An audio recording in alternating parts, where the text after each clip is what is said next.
So what we're going to do now is apply some of the jumping that we've been working on to a chord progression. We're going to take kind of like a late 90s, early 2000s style rock tune, and we're going to play in the key of C. We're going to focus on 3 chords, the 1, the 4, and the 5. So in the key of C, the notes are going to be C, F is the 4 chord, and G is the 5 chord. And the point of this is to get comfortable playing it in different registers. So first thing I'm going to do is I'm going to figure out where I can play each of these notes. So here's my C. I know that the F I can get here, or I can go down to this lower F. I can play the G here, or I can play the lower G. Then what I'm going to do is I'm going to work on creating the same relationships in a different register. So let's say I'm here at this C. I'm going to jump up to the higher C. I also know that I can grab that note here. And then I'm going to find my F, which is going to be here or here, and the G, which is going to be here or here. So what I want to do is I want to get comfortable jumping from one register to another in different sections of the song. We're also going to be working on playing at a faster tempo and playing pretty consistent pedaled eighth notes. So what I'm going to do is approach the song like that. So I want to lock in with the drummer, play consistent eighth notes, and instead of arpeggiating or playing a specific bass line, my goal is just to provide the foundation for the band with these pedaled eighth notes. So the first part of the song, I'm going to play the chord progression that goes like this.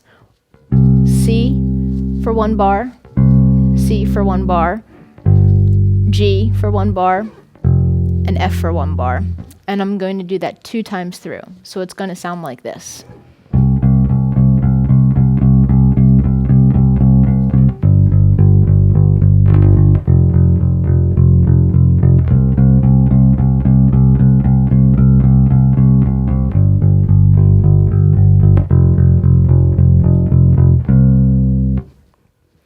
The next part of the song is going to be the verse.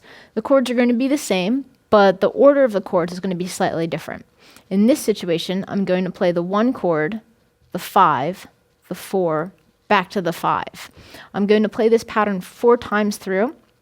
And what I want to do is I want to jump up and register so that when you're moving from the introduction of the song, which is really hard hitting, and going to the verse of the song, you kind of back off a little bit while still supporting the band. A great way to do this is to have a nice meaty tone while going up the neck instead of playing here.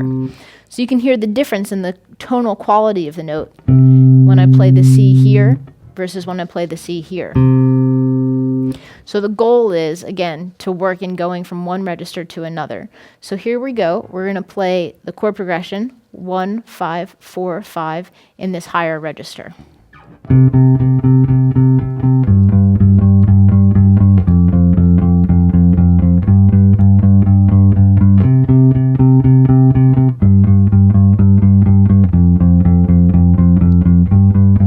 Do that 2 more times.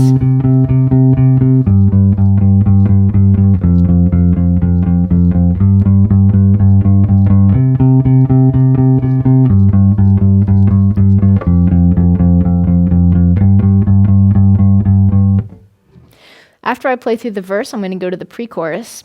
Here, we're going to play a note and we're going to hold it out. We're going to play the 1 chord for 2 measures. So we're going to count to 4 twice.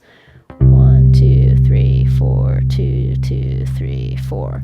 Then the 5 chord, 2, 3, 4, and the 4 chord, 2, 3, 4.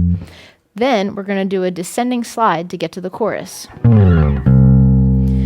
This is a great way to signal to the rest of the band and to the audience that we're pretty amped up. We're going to the chorus. It's time to sing along.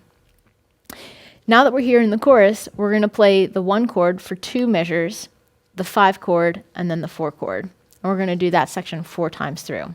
Here's how it'll sound.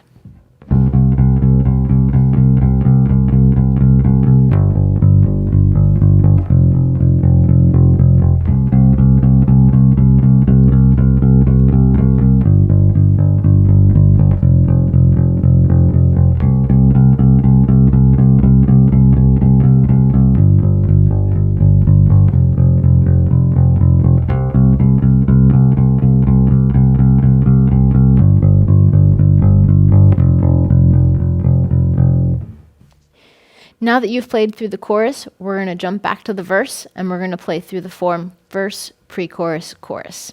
Here's how it'll go. I'm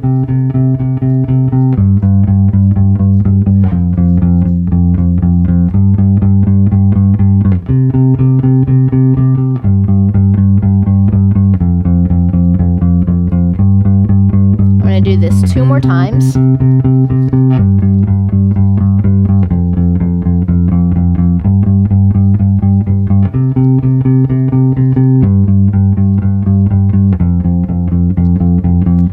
The pre-chorus. 3, 4, 2, 2, 3, 4, 2, 3, 4. To the chorus.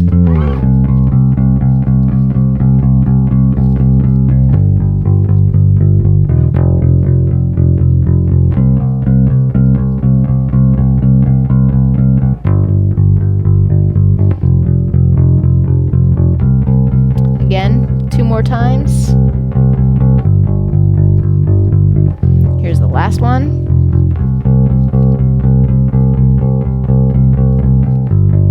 We're going to end on the 1.